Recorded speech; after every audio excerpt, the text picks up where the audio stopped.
Hey guys, Carl here, and today we're going to be talking about my 5 tips to shooting SLOG-3.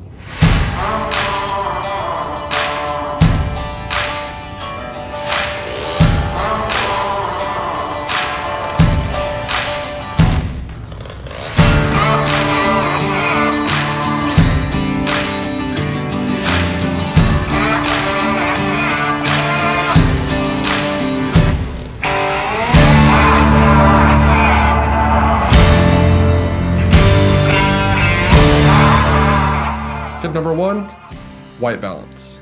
You're going to want to adjust your white balance every time you step into a new environment. If you don't do this, you're going to end up with some pretty funky colors in post that you may not be able to adjust to get the correct image you were going for. Remember that if you're shooting indoors, somewhere around 3200 Kelvin, outdoors, if you want it to be on the cooler side, 4500 Kelvin, and in direct sunlight, 5600 Kelvin up to somewhere in the range of 6,000, 7,000 Kelvin, depending on your scene. It's always best to use some sort of a gray card or a color checker to get the correct white balance. White balance, it's important. All right, tip number 2, exposure. So you're gonna find this all over YouTube that you need to overexpose by plus 1.5 stops, 1.7 stops, plus 2 stops. Yes, you do need to overexpose for SLOG-3. But if you're shooting at your base ISO, which we'll talk about in a second, you don't necessarily need to overexpose a ton. There's actually LUTs out there, and you can grade things a certain way to get less noise out of your image and to get the proper colors. Think about it this way. The lower you expose, the more dynamic range you're able to get. The higher you expose, the more you blow things out. If you have it, the waveform is the best thing to expose to because you can see your whites up here, your blacks down here, and your highlights and your shadows and everything somewhere in between in the middle. And in the Sony UI, if you hit the up button on your circular dial thing, you will get to a page that has a histogram on it. Your histogram is nice to expose with because it reads from left to right. Right being your highlights and your overexposed parts, and left being your shadows and your underexposed parts. You want to expose to the center of your histogram. That's a good round way to expose SLOG-3, SLOG-2, or any of your color profiles for that matter, somewhere in that histogram. And if you want to overexpose to just using plus 1.7, that's probably your best bet. It usually retains most of the highlights, and you're able to get a lot of data out of that still to pull things down in post. If I have to, run and gun, don't have any of those tools with me, I'm going to use 1.7 and bring everything to where I need it to be in post. But if you have those tools, they help out a ton. All right, and tip number 3 is low ISO and noise reduction.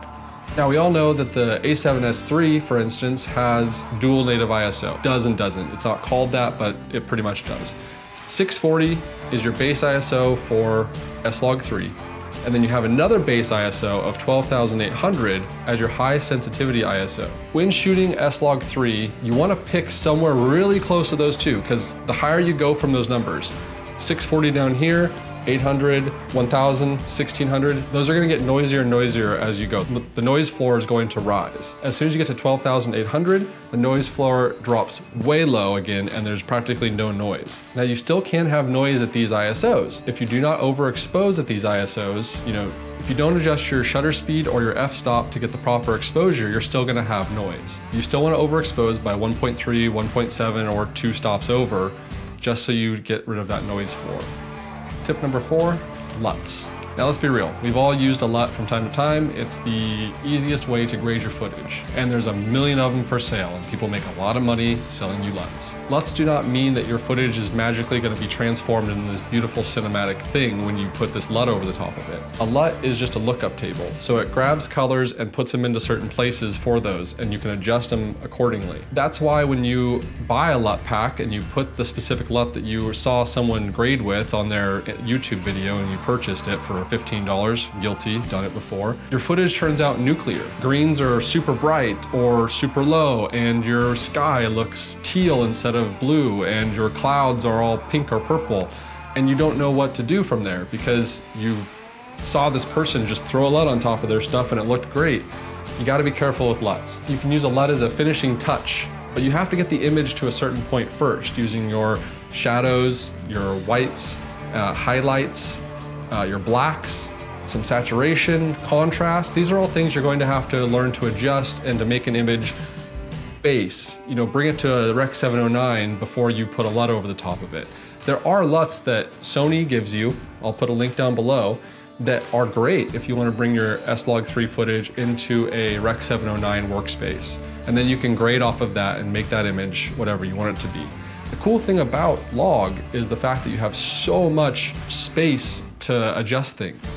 It makes it so much nicer when you want to change a certain color or something. And tip number 5 is get some sort of a color checker. This thing has saved my butt more times than once. I use it on every single shoot that I do. Before I have the talent do anything else, even before I mic them up sometimes, I'll have them sit down in place, I'll get a good white balance on them, and then I'll have them hold this up next to their head and I'll capture an image. And in post, I'm able to use that image to get proper exposure. I can expose for skin tones, the skin tone ones on here, as well as get a good white balance. I got a gray card right here. And I can adjust colors and know what colors I'm working with this thing. It's a great tool. They're fairly inexpensive versus how much it'll save you in time and money. And I'll put a link down below where you can grab one of these guys. Like I said, saved my butt more times than once. Color checker, a white balance card, all in one. I highly recommend it. I'll leave a link down below and you guys can find this guy. All right, so we're gonna wrap this guy up. Hopefully you guys found some of this helpful. And if you did, then give it a good thumbs up. Maybe hit that subscribe button if you want to. And yeah, thanks for watching. Have a good one, and we'll see you guys in the next one. See ya.